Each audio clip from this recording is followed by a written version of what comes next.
They found a Sumerian cuneiform tablet that shows this list of kings, and some of these kings reigned for like 40,000 years. Joe Rogan. 40,000 years.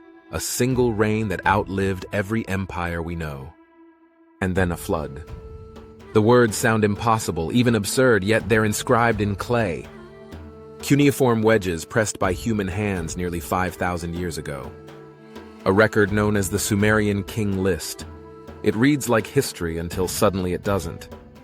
8 kings rule for 241,000 years. Then a single line, then the flood swept over. And after that time collapses, lifespans fall to decades, civilization resets.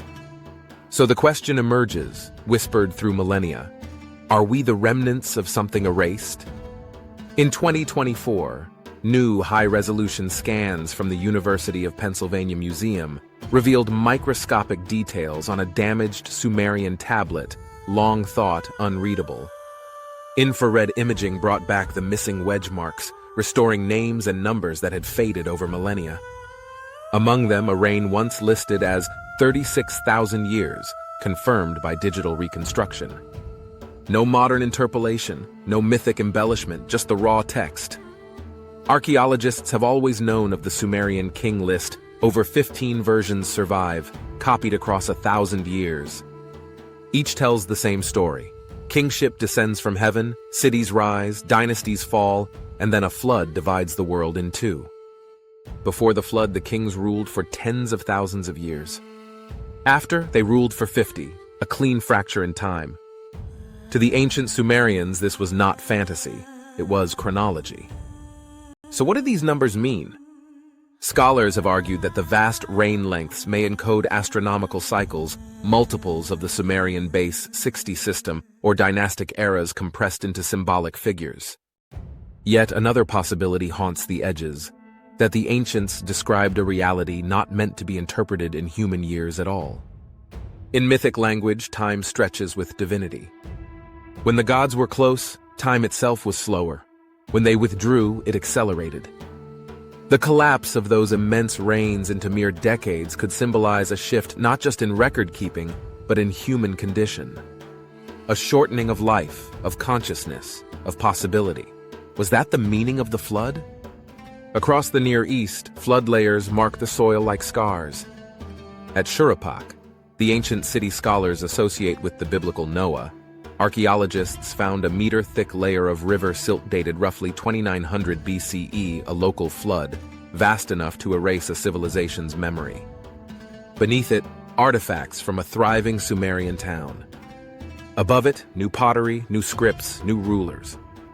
In the King List, Shuruppak is the last pre-flood city. After that layer of mud, history restarts. It's almost too precise myth folding back into sediment. The text says, "Then the flood swept over, and the earth answers with silt. Yet here lies the paradox. The flood was real geologically, regionally. But the numbers? The 40,000-year kings? There's no carbon date for that. Still, the continuity is unsettling. The Sumerian flood, the Akkadian Atrahasis myth, the Babylonian Gilgamesh, the Hebrew Genesis all share the same pattern. Long-lived beings before the waters, fragile, mortal humans after. It's not proof, it's echo. For mainstream archaeology, the King List is mythic history, an ideological text that legitimizes dynasties, not a record of lost ages. Symbolic kingship, the textbooks say, projecting divine order onto political chaos. And yet, the more we find, the harder it is to dismiss entirely. Because the post-flood section is historically verifiable.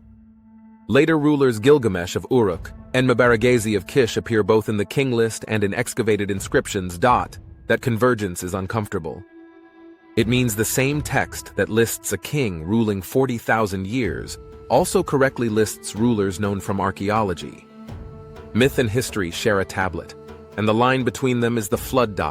Imagine the scribes who carved those lists. They were not fantasists. They were accountants of eternity men hunched over clay by oil light, preserving the lineage of the world as they knew it. To them, those numbers were sacred precision. Their ancestors had lived through something, a deluge, a collapse, an ending. The world before was different. Time itself, different. Perhaps the king list was not meant to tell how long kings ruled, but how long order lasted. Each thousand-year reign a metaphor for stability. Each thousand-year reign a metaphor for stability. The flood then, not just water but chaos returning. For a civilization born between two rivers that could destroy them overnight, that metaphor was truth. But what if it wasn't metaphor? What if those pre-flood kings did live through spans our biology can no longer imagine because the world itself was calibrated differently? A planet tilted another way, a magnetic field, a rhythm of radiation, an environment where time flowed slower at the cellular level. The science sounds impossible, yet quantum clocks tell us time is relative even across small gravitational differences. If cosmic conditions shifted, could 40,000 years once have meant something closer to what we call a lifetime? And if so, are we modern humanity the diminished descendants of that older template? Shorter-lived, faster-moving, forgetful? The Sumerians said kingship descended from heaven. Maybe they were describing a fall in more ways than one. The motif repeats everywhere. In India, the Manu Smriti tells of a great flood and a human saved to restart civilization. In Greece, Deucalion and Pyrrha repopulate the world after Zeus's deluge. In the Americas, the Hopi speak of a previous world destroyed by water. And in the Hebrew text, Noah lives to 600 before the waters rise, just as Sumer's Ziusudra does before his own flood. These are not identical myths. They are fragments of a shared trauma, a collective memory of something that reset humanity's sense of time. Each culture remembers a before and an after. Each draws the same line, the flood as boundary between the long-lived and the mortal. Patterns like that rarely come from coincidence.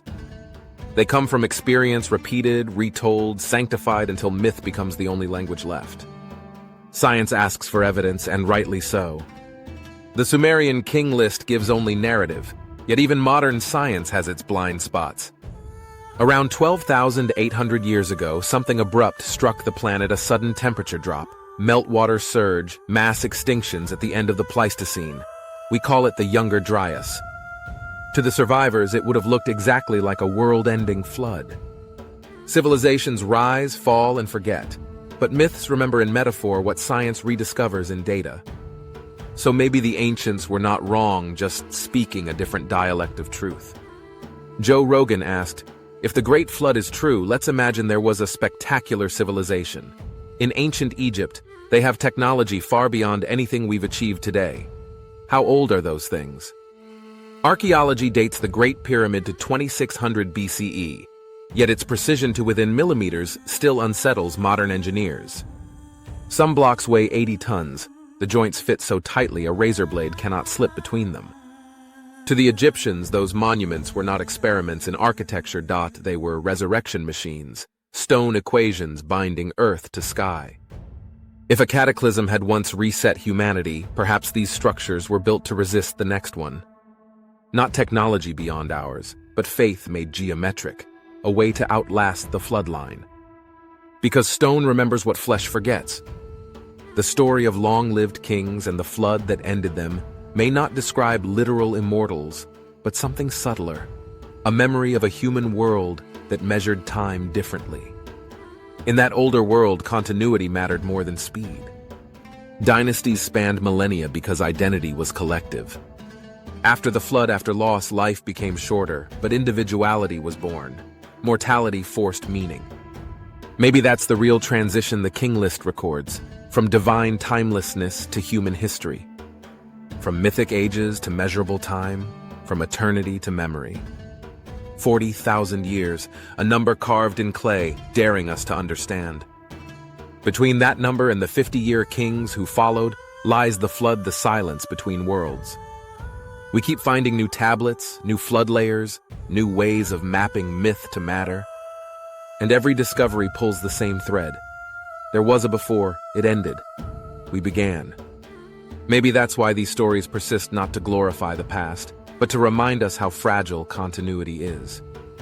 That every civilization, however advanced, stands one flood away from forgetting itself. So when Joe Rogan asks, Are we the remnants of a cataclysm? The honest answer is, perhaps not of one flood, but of every flood that ever reset memory. We are the afterimage of survivors, the children of silt and silence, still trying to remember how long a king once reigned before the waters came. A clay tablet, a single line, then the flood swept over, and everything before it became legend.